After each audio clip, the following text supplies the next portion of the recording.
Okay, take three. This is audio only. The nurse is from Queensland, a nurse and a midwife, and they want to keep their identity a secret, so it'll be anonymous, but the story is so important to tell that we're going to record it. So, where would you like to start?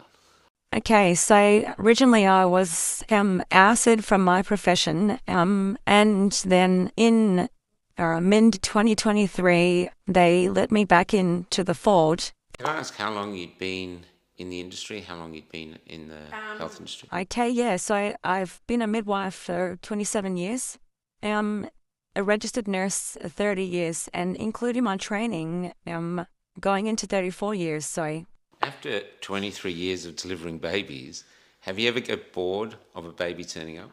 no, no, no, never get bored. It's a miracle, the miracle of life. It's like, we always just say to each other, wow, how did that all happen and how did that work? And yeah, it's a miracle. It's a nice experience. And people in the community often say, oh, you're so lucky you get to see babies and have that beautiful time with the family. And yeah, You must have delivered or helped deliver loads of babies. yeah. I'm not one of these ones that record. Some people like recording all their births, but no, I definitely would have done a couple of hundred, I would say, of my own, and then been involved as a second person accoucheur, with probably into hundreds and hundreds. Yeah. So, what are you seeing now, post COVID, that you didn't see before? And you've been a midwife for donkey's years. Yeah, so I've been a midwife for nearly 27 years. So yeah, we're seeing a lot of what's called a postpartum hemorrhage, which is bleeding out after birth, lots of clots, and fast bleeding to levels that we've not seen before.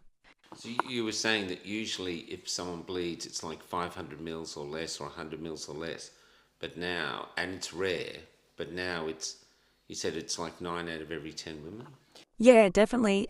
So they've changed the way we deal with these things. So we have to do risk assessment on women when they come in to have a baby and see whether, they're going to be at risk for bleeding. And it's approximately 9 out of 10 women that end up with this new treatment that we have to do post-birth to try and stop bleeding. But it doesn't always work, you see. They can still bleed.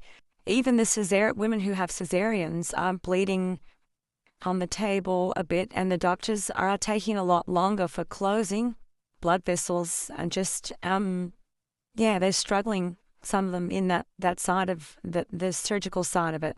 But also in the birth suite, it's quite scary actually. We are seeing some women that have almost lost their lives and just bleeding out massive large clots bigger than tennis balls, and just the speed of the blood coming out, and they require being taken down to emergency theatre and dealt with in a surgical manner. So, women, and they don't know why they're bleeding, and the people that I work with, my colleagues, the managers, the doctors, they are all questioning what's going on, what are we not doing right, but we're doing all the things that we've always done and more, and they're still baffled. They're really baffled. But there just seems to be a coincidence to me that all of this extra bleeding and postpartum hemorrhage increase has happened since a certain time period. Yeah, I'd say that without a shadow of a doubt that it's definitely something to do with something that's been injected into people. And do the women themselves question about this as they're bleeding and something? Um, some women do. Yeah. It's different generations. The older women who are having births, babies getting pregnant in their 40s, they seem to be a bit more switched on to certain things that are happening. But just the younger girls in their 20s and their 30s, they just sort of go with the flow, no pun intended. Yeah. Yes. So this is it. So now it's gone from this moment of joy to really suddenly new baby comes in, it's life and death. It's like the old time films where the mother would die at birth. Yeah, it is. And the women that we see, like, they've been anxious for quite a while, but sort of in the 20s, 2012 onwards, they sort of became an anxious group. But now the anxiety levels are through the roof, with what should be a normal process, and the body knows how to give birth, and it should just be a natural thing in a low risk hospital, that is. Women are just very highly anxious, which basically goes against what their body naturally wants to do, and they end up with a lot of medical intervention sometimes because of that to get the baby out. High cesarean rates, for example. What about a lot of women want to do home births, but what if they start bleeding in a home birth? Do they have enough time to get to hospital before? Okay, so with home births, antenatally, they try and assess people. They do risk assessment on them to see whether they're suitable to have a home birth.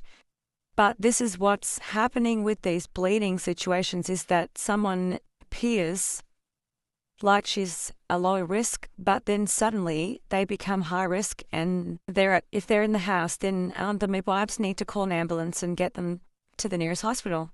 Yeah. My God. And are other midwives talking about this? I mean, I know you said the doctors are baffled, but is it becoming like a real concern amongst midwives as well?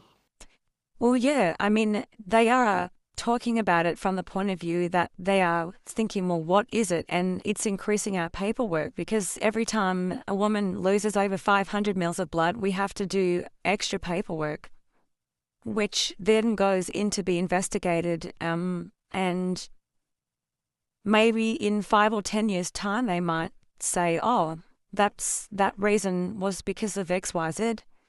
But at the moment, I think people are either too scared to talk, or they're just in denial, or they're just plain don't join the dots. So let's talk about, just to finish up, talk about water births, what you're seeing. So water birth is a option that some of the hospitals do offer, and it's becoming more common. So women are wanting to do what's called hypnobirthing, which is how they learn how to relax and just really try and have a normal birth. And so being in the water is part of that. One of the risk factors, obviously, when you're in water, is if a woman is bleeding, it's harder to assess how much blood actually is in the water. We do have graphic examples so that we can judge how much blood is in the water. But recently, we've had a few water births when everything appears normal, and then suddenly the water has turned to like wine and claret looking, because the woman has just completely had a postpartum hemorrhage in this natural water birth. So they swiftly get taken out of the bath and medically intervened. Yeah. They just blank. They just it's quite odd actually, because, there's a couple of us that work in the hospital that haven't had the injections, and we can talk amongst ourselves about what we think's going on.